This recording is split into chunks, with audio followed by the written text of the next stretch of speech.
got going on over here is I went ahead and I actually sketched out a template. So these little pieces you can notice are not on my little sketch. It's pretty cool. So if you've never seen a plasma table work before, it's kind of interesting.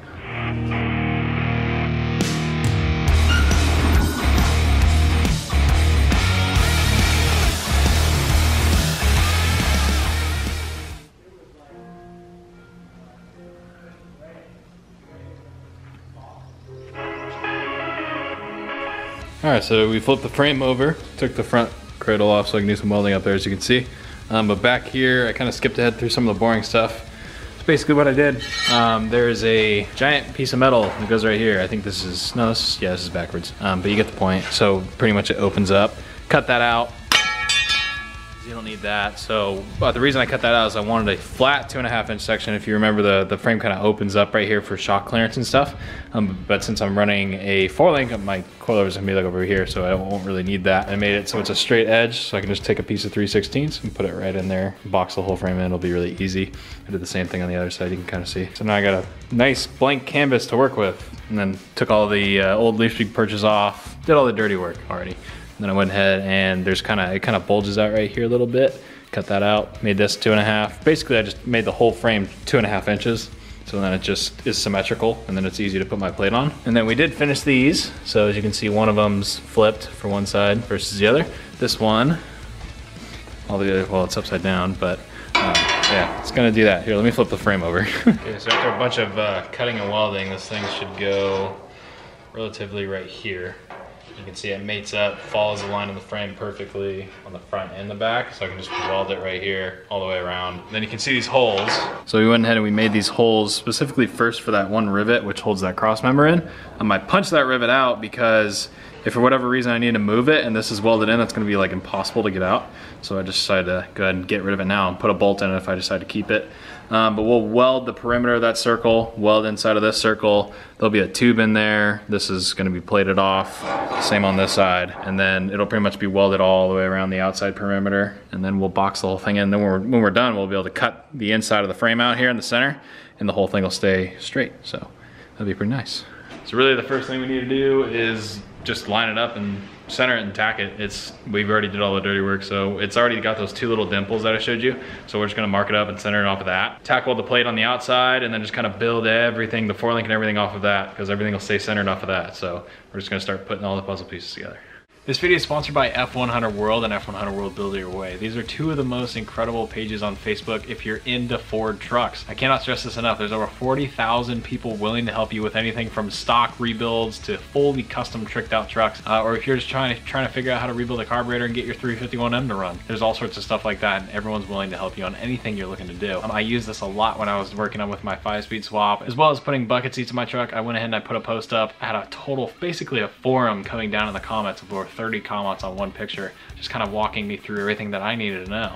And as you guys know, if you ever want to rep F100 World apparel on your own truck, they have all sorts of different color stickers and apparel you guys can run. But the best part is they recently came out with a super snazzy line of apparel that I'm super pumped to wear. So if you're anything like me, you like to go to car shows kind of dressed up, you're showing off your truck, you don't like to look like a slob, so you tend to dress pretty nice. Maybe not, I'm obviously not wearing a suit and tie to car shows, and I'm not a fashion guy by any means. You guys see I work on my truck more focused on mechanical side of things than actually looking nice. But still, regardless, you like to make yourself look somewhat presentable. And F100 World gave me the opportunity to look really presentable in this awesome dress shirt. It has the F100 World logo right on the front of it, as well as the large logo on the back. I'm super stoked about this. So pretty soon we're actually gonna head up to Hoonigan. We're gonna have a full car show day we were invited to. We're kind of like special guests up there. We're gonna do a really big kind of event. This is actually something I might wear, you know? It'd be kind of cool. It'd be really easy to find me. It's got a really big logo.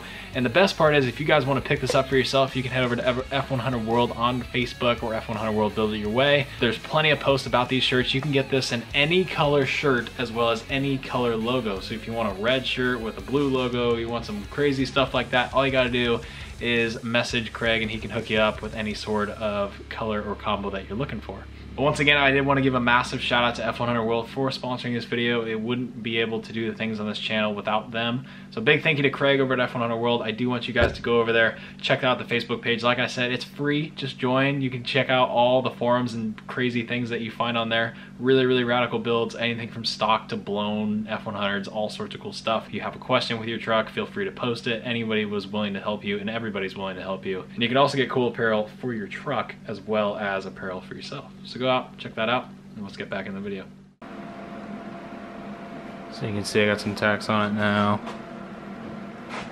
You kind of see what I'm going for. I marked a center line, and how I did that was on those two rivets right here. I just kind of measured between these two, went halfway, drilled a hole, and then transferred that to a line and went straight up, and then put this off of that. So this is now centered, and so now I'm just gonna weld all the way around the perimeter, like I was saying, around here, around inside of here.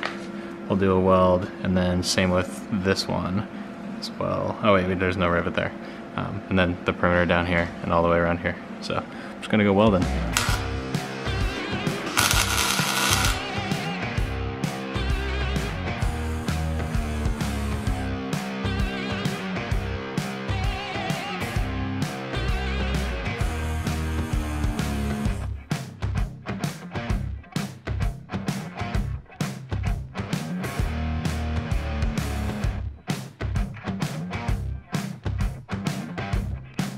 Alright, I got the inner part done. You can see I'm not a crazy welder, I'm not a fabricator, this is just something I do for fun. The metal was not perfectly clean, but it all seems to work pretty good.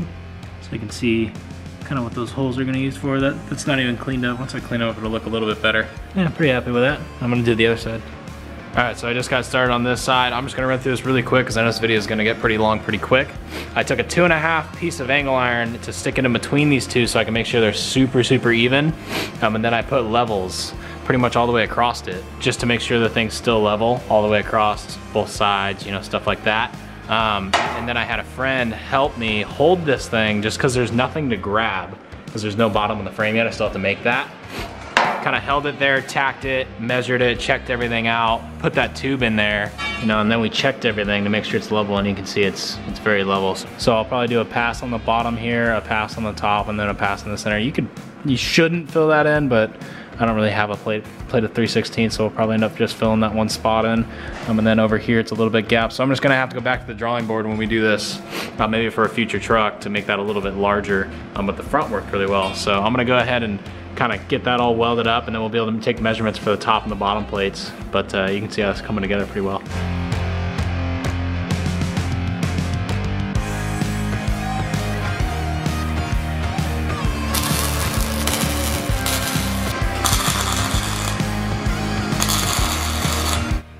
Alright, so welded all this stuff. Now we're coming back. This gap was too big, so we cut a piece to fit, as you can see now, and then I'll be able to weld over that. So I have an extra structure instead of trying to fill that with weld. So I'm on this side. So now I'll go ahead and I'll weld that up. All right guys, back in the shop. As you can see, now I went ahead and just skipped all the boring stuff for you guys, but you can see I went ahead and I cut all these plates out so they fit nice and flush. So you can see that all the way across. Very tight tolerance finish. So then I can go ahead and I'll just weld down the seams up and around and across and down on the bottom. It should be pretty good. So I've got all these tabs I still gotta cut, but I pretty much just cut all these plates out, took some measurements of the perimeter dimensions that went up and around to this thing, and then I just made it the same width the whole way that I knew this inner width was. Just shaved them down and got them to fit, and I think this is gonna turn out really good. So I'm gonna go ahead now and get this thing welded up and come back when we get the other plates finished on.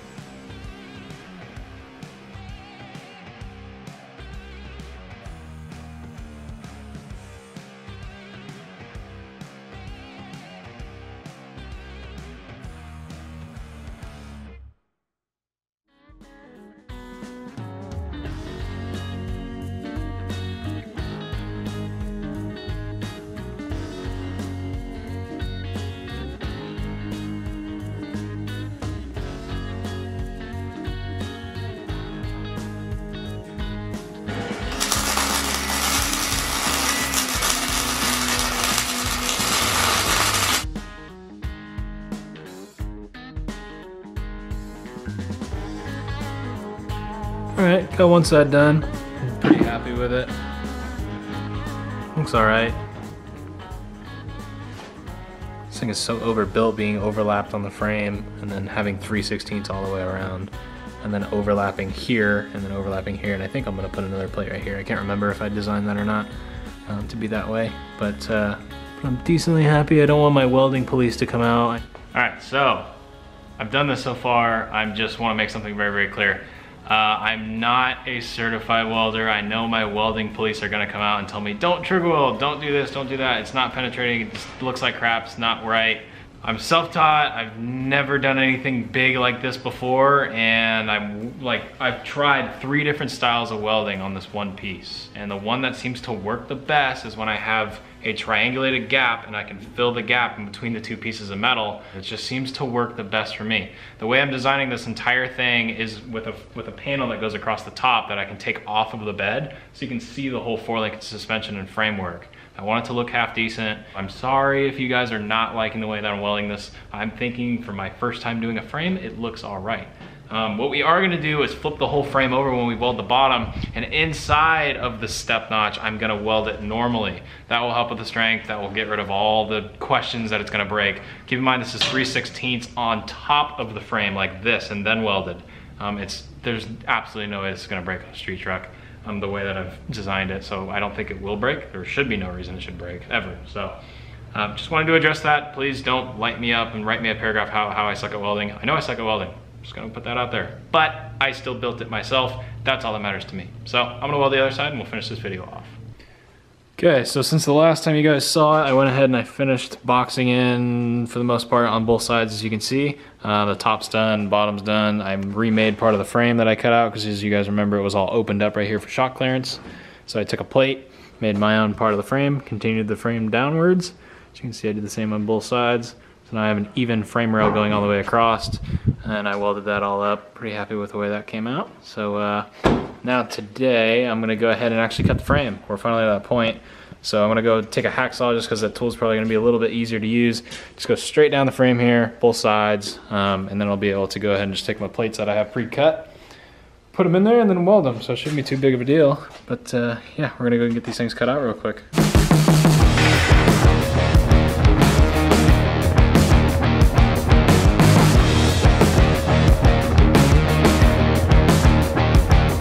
Man, look at that. It's a lot of clearance. Just a little bit.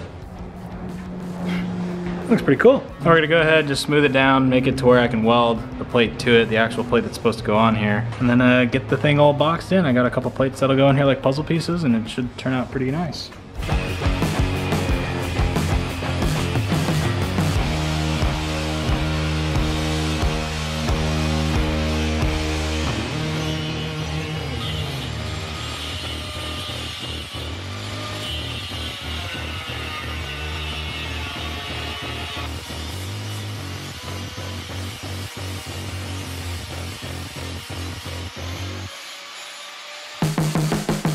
Alright, so I kind of cleaned everything up, kind of see it a little bit better on that side too. And I just dropped the plates in just to kind of see what they looked like. There's a little bit more gappage than I want, so I might have to cut a little strip and put it in there. I'm just going to go ahead and just kind of get them to fit a little bit better and then get them all welded in. But I'm pretty pumped with the way it's come out.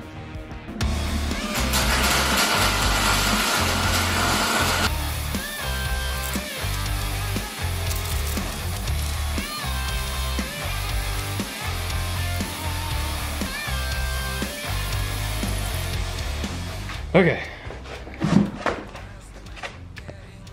Got it all welded up, as you can see.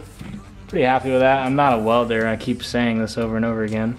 But tried multiple different styles of welding on this thing, and I see what works and I see what doesn't. The top was one style, the bottom was another style. So this style seemed to work the best in terms of penetration for sure. Yeah, I'm pretty pumped with that. Look at that, isn't that sick?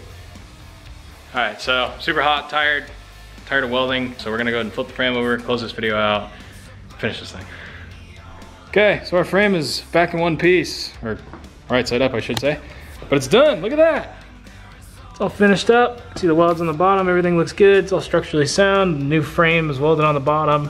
Everything's all boxed in, plated in, like it should be. But yeah, you can see now this is exactly what I was looking for. A little bit high. I mean, I don't really need to be that up in the rear axle.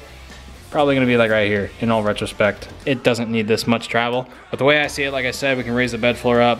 Pretty much all this space right here can be storage. Same with in front of the axle and the bed. which is gonna be cool. So I'm gonna put tubes. I don't need to film this video anymore. It's getting really long. But there will be tubes that go in here, which we'll cover in another video, that'll slip through there. We'll weld them, so that's why those holes are there. And then we'll do some plating inside of these bottom holes down here. And then we'll do tubes that connect the two on the top. So yeah, but you can totally see where I'm going with this. But really hope you guys are as pumped about this as I am, because I've never fabricated anything this kind of crazy before. I'm pretty pumped with this and how it came out. So thank you guys so much for watching. I know this was a long video. I could have split this up in a 3-part video if I really wanted to, because I know it can be kind of a lengthy process, and I want to show me learning how to do this. Keep in mind, I've never done this before. This was a learning curve for me as well as it will be for you guys if you actually try this. I would like to sell this as a kit, but guaranteeing that this is actually going to fit on everybody's F100, it's a total trial and error thing, so I'd have to cut the back of a truck off, make some sort of jig, weld them up myself, and then ship them out. And I don't think I'm quite at that level yet. Super pumped with this. Thank you guys so much for watching. Please like the video if you did enjoy and find this helpful. Leave a comment down below. Again, like I said earlier, I don't want my welding police to come out just because I'm not great at welding. I'm pretty happy with it. I'm okay with it. It's been worse, but as you can see, the top compared to the bottom when I finished welding it were way different. It kind of sucks the top welds aren't quite as nice as the bottom ones, and those are the ones you're gonna see, but oh well. So with that being said, thank you guys so much for watching. I'll see you guys in the next video. Bye guys.